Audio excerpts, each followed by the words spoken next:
Hello friends, in this video we will discuss about Scholastic Assessment. The objective of this learning unit are, after the completion of this unit, learners will be able to discuss different types of Scholastic Assessment and they will differentiate formative assessment and summative assessment. Scholastic assessments are mainly of four types: pre-assessment, diagnostic assessment, formative assessment and summative assessment. Now let us discuss one by one. First one is pre-assessment. Before students start a new topic, the teacher can administer a short assessment to find out how much they already know about the topic. This process of evaluation is known as pre-assessment. With the pre-assessment results, the teacher can adjust the teaching learning transactions to meet the students' needs. Pre-assessment should happen at every point where the student moves from one topic to the other during the teaching learning process. What are the ways to conduct pre-assessment? Asking students to share their thoughts about the new subject matter in a brief class discussion, portfolio analysis, surveys, questionnaires, concept maps. So these are the ways to conduct pre-assessments. Now, what are the advantages of conducting pre-assessment? It allows you to see how much students know and what they can do before the topic starts. It communicates the topic expectations to the students beforehand. Now let us know about diagnostic assessment. This is a typically specialized procedure which is concerned with the persistent or recurring learning difficulties. If a student continues to experience failure in learning a topic despite the use of prescribed alternative methods of instructions, a more detailed diagnosis is required. The main aim of diagnostic assessment is to determine the causes of persistent learning problems and to formulate a plan for remedial action. Let us take one example. Suppose a Hindi medium student taking admission in an English medium school. Understand the concept but cannot express them simply because of language deficiency and not due to conceptual deficiency. So this is a problem of the child. He has transferred from Hindi medium to English medium and he faces these are the problems. Now diagnostic assessment will help that child to clarify, to rectify their problems. Now what are the ways to conduct diagnostic assessment? Test paper analysis, conference, interviews, seminars, questionnaires, mind map, etc. Now, what are the advantages of diagnostic assessment? It benefits both the teacher and the students.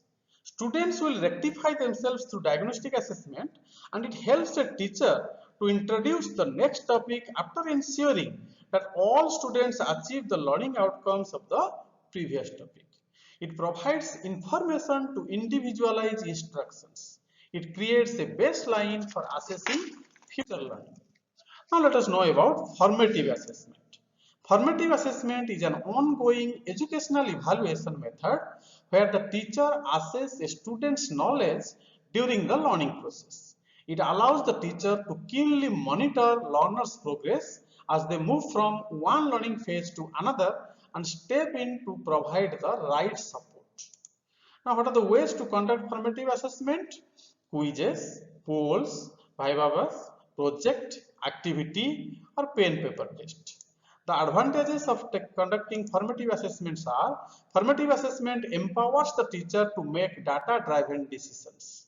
It helps teachers to adjust their teaching methods to better suit the needs of the learners. Now let us know about summative assessment. Summative assessment is the most common method of classroom assessment. This method of assessment involves using a standard or rubric to grade a student's performance at the end of the session. In summative assessment, the teacher compares what the student knows with what was taught and uses the result to determine whether they move to the next level of the course or not. Summative assessment monitors the student's performance against expected learning outcomes.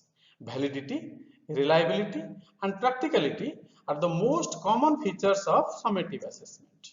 The ways to conduct summative assessment are: end of term end examinations, means pen paper test, standardized test, creative portfolios. And the advantages of summative assessments are: it is a standardized method of assessment. Summative assessment plays an important role in moving students from one level to another.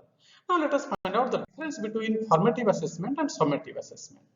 Considering the indicator goal, formative assessment is for improving the child. The goal for formative assessment is to improve, whereas the goal for the summative assessment is to prove. The purpose, formative assessment, the purpose is to identify gaps and improve learning. The purpose of the summative assessment is to make judgments about students' learning. When to be implemented?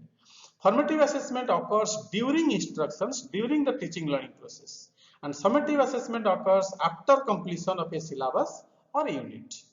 Frequency.